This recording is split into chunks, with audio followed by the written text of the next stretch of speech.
Welcome to commerce study solution. मैं सुमन और आज हम करते हैं एचआरएम का next topic induction. Last time जो हमने किया था वो प्लेसमेंट किया था एचआरएम का। एक प्रोसेस चल रहा है जिसके अंदर हम जो ह्यूमन रिसोर्सेज हैं यानी कि ऑर्गेनाइजेशन के अंदर जितने भी ह्यूमन बीइंग हैं जो वर्किंग में, उनको कैसे हमने मैनेज करना है वो सारा हम कर रहे हैं। तो उसका हम प्लेसमेंट तक का कवर कर चुके हैं टॉपिक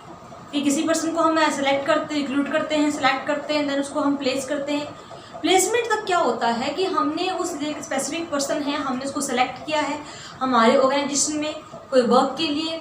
तो उसको हमने प्लेस कर देना जॉब में। अब जो इंडक्शन है उसका नेक्स्ट पार्ट है, या हम यूँ भी कह सकते हैं कि जो इंडक्शन है वो एक लास्ट स्टेप होता है। इसके बाद पर्सन है वो ऑर्गेनाइजेशन का काम है वो प्रॉपरली हैंडल कर लेता है। इंडक्शन के अंदर क्या होता है कि ये इसको अगर हिंदी में कहें तो ये होता है आगमन, यानी कि कोई पर्सन नया आया है, उसको हमने उसकी पोस्ट बता दी थी, अब भी उसको हम क्या करेंगे, हमारे ऑर्गेनाइजेशन के साथ उसको क्या करेंगे, इंट्रोड्यूस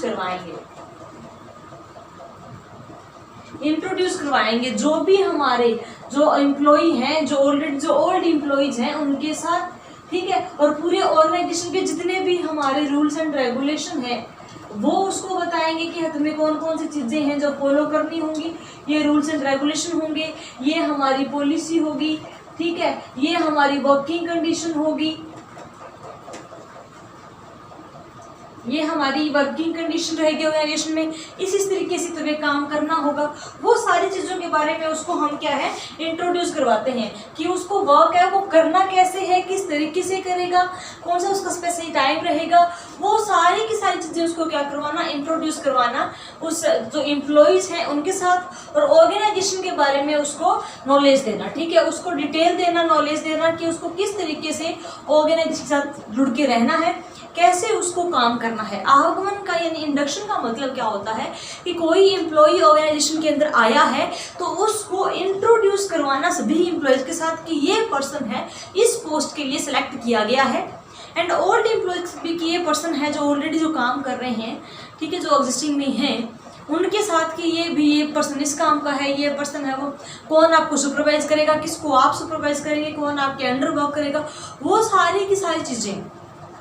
क्या होंगी इसके अंदर हम लेके आते हैं कि वो सारी चीज़ें यहाँ पे इंट्रोड्यूस करवाई जाती हैं। वो क्या होगा, इंडक्शन होगा। इंडक्शन के अंदर क्या होता है, एम्प्लॉय को इंट्रोड्यूस करवाना उसके काम के साथ, ऑर्गेनाइजेशन के साथ, ऑर्गेनाइजेशन में काम करने वाले एम्प्लॉयज के साथ उन्हें बताना, ठीक है, प्रॉपर ऑर्गेनाइजेशन के बारे में नॉलेज देना होता है। इसका बेनिफिट इससे क्या होता है कि जो भी हमारे जितने भी एम्प्लॉय हैं,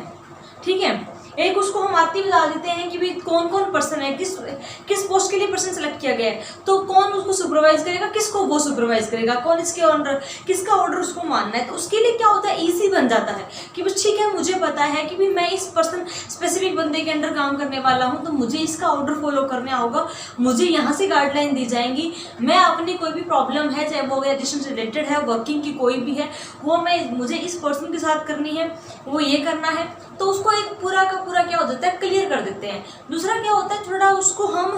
नॉर्मल करने की कोशिश करते हैं, क्योंकि जब भी कोई नया पर्सन आता है ऑर्गेनाइजेशन के अंदर तो उसको थोड़ी नर्वसनेस रहती है कि वो काम कैसे करेगा, पता नहीं कैसे लोग होंगे, मुझे तो क्योंकि पहले जब तक हम उस चीज़ से, उस संस्था से जुड़ते नहीं हैं, हमें उसके बारे में नॉलेज नहीं होती, हमें नहीं पता होता कि किस तरह से वहाँ पे लोग काम करते हैं, काम करने वाले लोगों का नेचर कैसा है, किस तरीके के वो रेट करेंगे। तो इस चीज़ों को सोच के थोड़ा सा पर्सन क्या होता है, नर्वस रहता है यहाँ पे कि वो काम को हेजिटेट फील करेगा। तो यहाँ पे जो इंडक्शन का मेन पर्पज यही होता है कि हम उस पर्सन को क्या करें, कंफर्टेबल कर दें हमारे ऑर्गेनाइजेशन के साथ, कि हमने कंफर्टेबल कर दिया, उसको हम सारी चीज़ें बता देते हैं कि ऐसे से आपको काम करना होगा, ये लोग आपके साथ काम करने वाले हैं, ये पर्सन स्पेसिफिक इस चीज़ के लिए है। तो थोड़ा सा वो क्या है, उसको तो नॉलेज हो जाएगी, थोड़ा कंफर्टेबल हो जाएगा कि हाँ ठीक है मुझे पता है, और मेंटली भी प्रिपेयर हो जाएगा कि मुझे इस सिचुएशन में ऐसे से काम करना है, यहाँ की इस कंडीशन को, इस रूल्स को हमें को मान के आगे चलना है। तो ये सारे उसके क्या हो जाएंगे, बेनिफिट हो जाते हैं। ये इंडक्शन का कह लो, ये जो इंडक्शन है वो दो तरीके से होता है। एक तो करते हैं हम फॉर्मल इंडक्शन और दूसरी होती है इनफॉर्मल।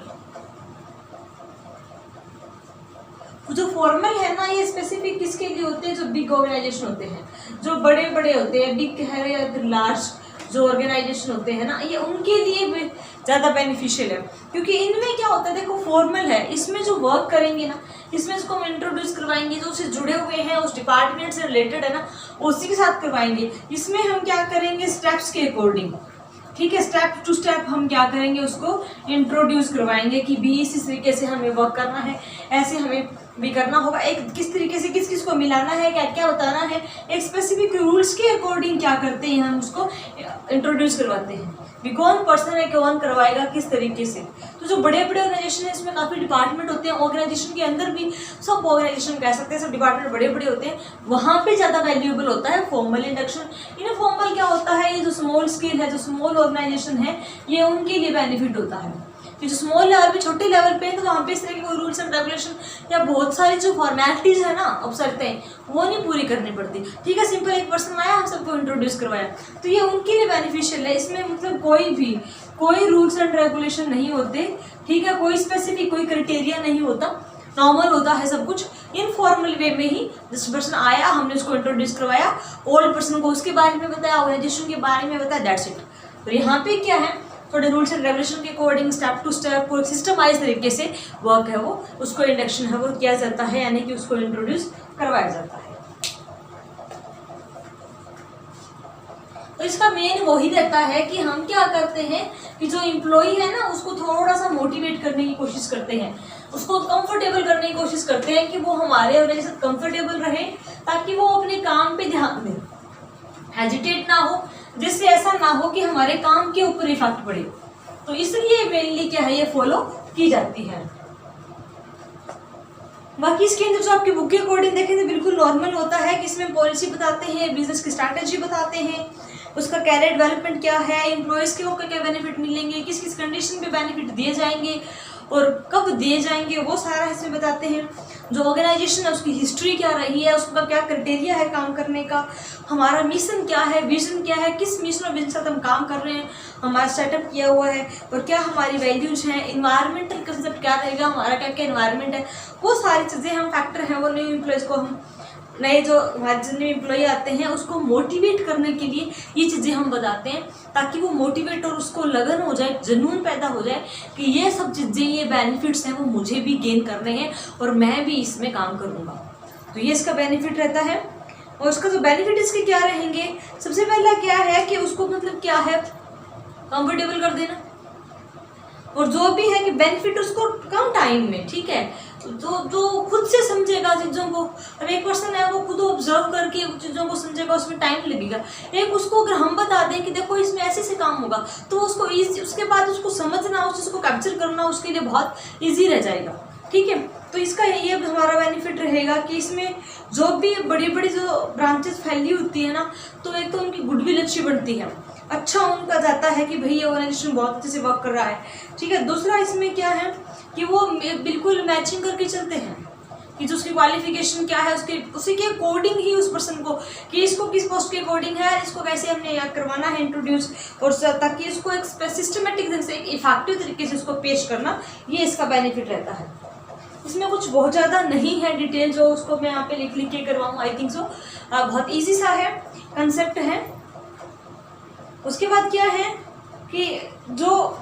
इसके कौन सी प्रोसेस है इसके इंडक्शन की, ये हम कह सकते हैं कि इसके मतलब कौन कौन से कंटेंट्स हैं इंडक्शन प्रोसेस के, कि जो भी उसके एग्जिस्टिंग एम्प्लॉई है उनके साथ क्या करवाना, इंट्रोड्यूस करवाना, ठीक है,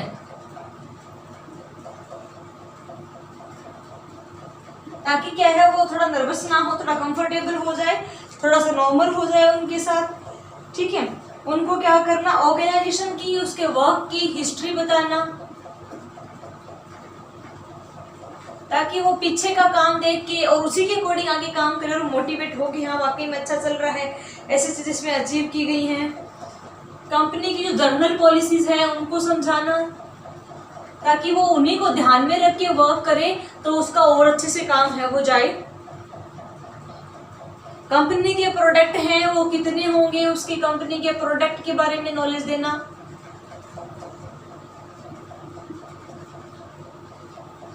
प्रोडक्ट के बारे में नॉलेज देना कि उसको किस तरह के प्रोडक्ट हम बनाते हैं, कहाँ कितने टाइप्स के हम बनाते हैं वो देखना, ठीक है। आप अपनी जो कोई भी कंप्लेन है वो आप कहाँ पे दोगे,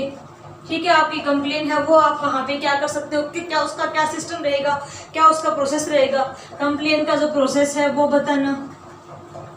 उसको कराना। इसमें बहुत सारे हैं लेकिन बेसिकली यही चीज़ें हैं, ठीक है। ऑर्गेनाइजेशन का हमारा इन्वायरमेंट का क्या है उसको पूरा क्लियर कर देना, जर्नल जो हमारे रूल्स एंड रेगुलेशन है उनको समझाना, बिकॉज कौन से रूल्स एंड रेगुलेशन है, क्या सिस्टम रहता है हमारा ऑल ओवर वर्क करने का, सिस्टम पूरा ऑर्गेनाइजेशन है वो किस बिहाफ पे काम करता है, कैसा काम करता है, उस तरह की सारी नॉलेज देना इंडक्शन का, इन कह सकते हैं कंटेंट है या हम कह सकते हैं कि प्रोसेस है, जिसको क्या है जो दिए जाते हैं या इनको ध्यान में रख के ही इंडक्शन को फॉलो किया जाता है ताकि इजी रहे। फीडबैक भी लिया जाता है, उसमें क्या क्या रहेंगे,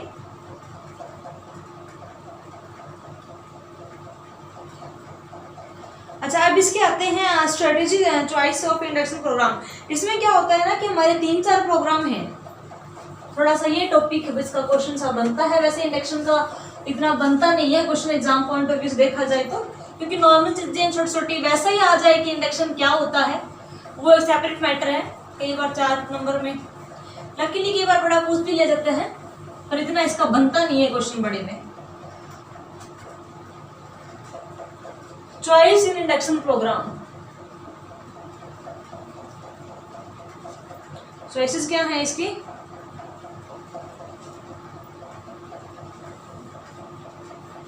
यानी कि 3-4 टाइप के हैं, जो ऑर्गेनाइजेशन को सुटेबल होता है ना वही वो चीज फॉलो करती है। तो पहला तो फॉर्मल एंड इनफॉर्मल है, वैसे तो हमने किया था ये, बेसिकली 2 टाइप का ही होता है,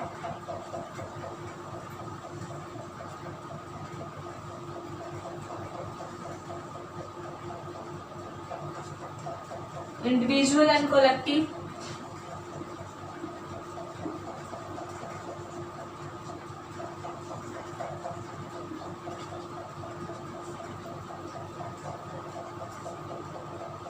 सीरियल,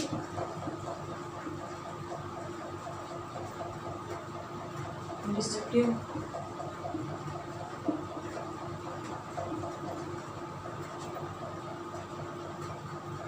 डिस्ट्रक्टिव,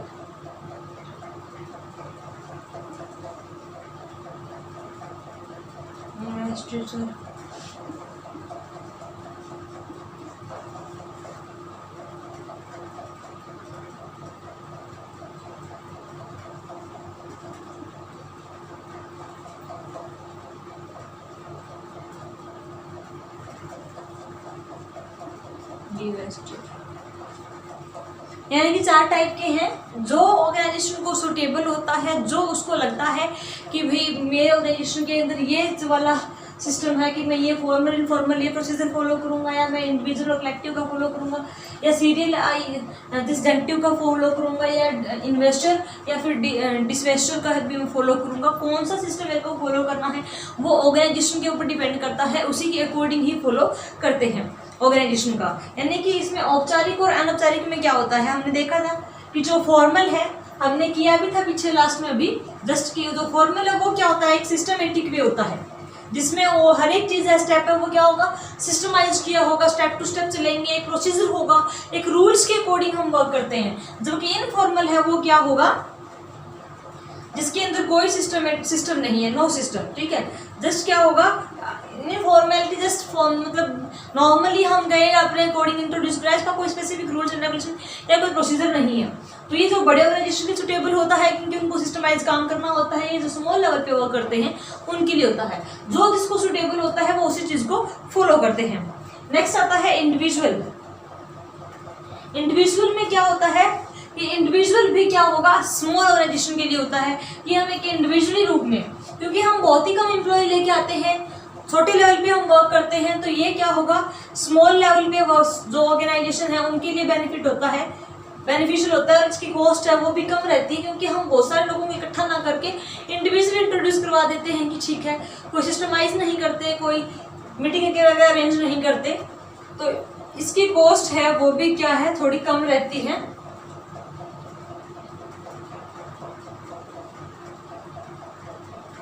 और जो कलेक्टिव है इसके अंदर क्या है, ये बड़े जो ऑर्गेनाइजेशन है जो बिग लेवल लार्ज लेवल पे हैं, लार्ज ऑर्गेनाइजेशन है उनके लिए सुटेबल है। इसमें हम कलेक्टिव वे में एक कलेक्टिव लेके चलते हैं कि हाँ इनको हमने क्या करवाना है, इंट्रोड्यूस करवाना है। इसमें पीपल हमने एक मीटिंग ऑर्गेनाइज की, उसी के अकॉर्डिंग हम उसको उनको प्रेजेंट करते हैं मीटिंग के अंदर की जो हमारे ऑर्गेनाइजेशन नए जो एम्प्लॉय हैं वो जुड़े हैं, हमारी कंपनी के नए मेंबर आए हैं, इनके अकॉर्डिंग साथ हमने काम करना है, ऑल दैट वो सारा प्रोसीजर होता है। नेक्स्ट आता है सीरियल। सीरियल में क्या होता है, एक सीनियर एम्प्लॉय होता है, ठीक है, वो क्या करेगा, इंट्रोड्यूस करवाएगा। सीनियर एम्प्लॉय के द्वारा इंट्रोड्यूस करवाया जाता है कि आपके साथ काम करने वाला एक ये एम्प्लॉय भी आया है, ये हमारे आज से हमारे साथ काम करेगा, ये इसका इस तरीके से काम करेगा। वो क्या है, जितने भी अनदर एम्प्लॉय होंगे उनके साथ इंट्रोड्यूस करवाएगा। और जो दूसरा आता है डिसजेक्टिव, इसको हिंदी में कहें तो ये वियोगी विकल्प है, कि जब इसमें क्या होगा कि जब हमारे जो सीनियर एम्प्लॉय नहीं होते, जो एक्सपीरियंस होल्डर नहीं होते, तो उसमें क्या होगा कि फिर उसी के साथ वाले में से उन्हीं में से जो थोड़ा सा ज़्यादा एक्सपीरियंस होल्डर होगा वो क्या करवाएगा, यानी कि जो सेम लेवल का पर्सन है ना वो ही इंट्रोड्यूस करवा देगा अनदर के साथ, ठीक है, सेम लेवल वाला। कि जब ये वाला अवेलेबल नहीं होता तब इसको क्या किया जाता है, फॉलो किया जाता है। वेरी सिंपल है, एक एक लाइन में। नेक्स्ट हमारा आता है इन्वेस्टर। इन्वेस्टर में क्या होगा कि इसमें जो कंपनी है वो नए पर्सन को लेके आती है, तो जो हाई लेवल के हैं, जो टॉप लेवल के ऑर्गेनाइजेशन, हमने कोई जो एम्प्लॉय है उसको हम लेके आए हैं, इंट्रोड्यूस करवाया है, तो उसी के अकॉर्डिंग हम क्या करेंगे कि जो भी हमारे नया एम्प्लॉय आया है वो उसको हम इंट्रोड्यूस करवाएंगे। उसको खुद से ही क्या है कि उसके लिए हम मीटिंग कंसेप्ट करेंगे, वो अपने आप को क्या करेगा, इंट्रोड्यूस करवाएगा, भी वो प्रेजेंट करेगा, अपनी प्रेजेंटेशन पेश करेगा अपने हिसाब से कि उसका क्या एक्सपीरियंस है, क्या क्या उसने काम किया है, किस तरीके से काम किया है, वो किस पर्पज से इस ऑर्गेनाइजेशन से जुड़ा है, उसका मेन मकसद क्या है जुड़ने का। और दूसरा इसमें क्या होता है, थोड़ा बहुत ही चेंजमेंट होता है इसके अंदर कि उसमें जो अकॉर्डिंग टू नीड है वो हम उसको क्या करवा देते हैं, इंट्रोड्यूस करवा देते हैं। भी जैसे हमें ठीक लगता है, जितने लोगों को हमें चाहिए होता है कि इसके साथ इतने लोगों को जुड़ने वाले हैं, तो उसी के हिसाब से हम उसको क्या करवाते हैं, इंट्रोड्यूस करवाते हैं कि भैया ऐसे पर्सन हमारे साथ काम करने वाला है, आगे से आपके साथ रहेगा। बस बेसिक इसके अंदर यही है।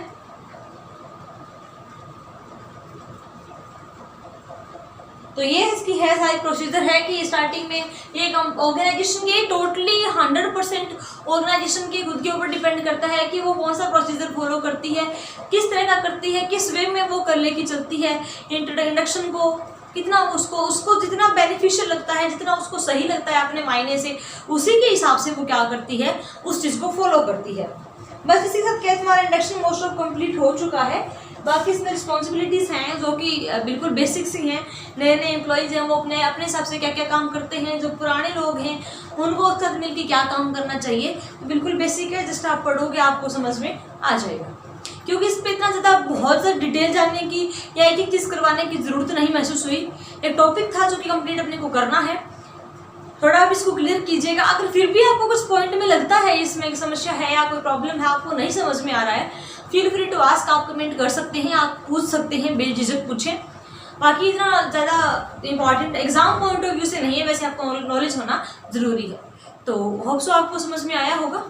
आज के लिए इतना ही। Thanks for watching, bye bye.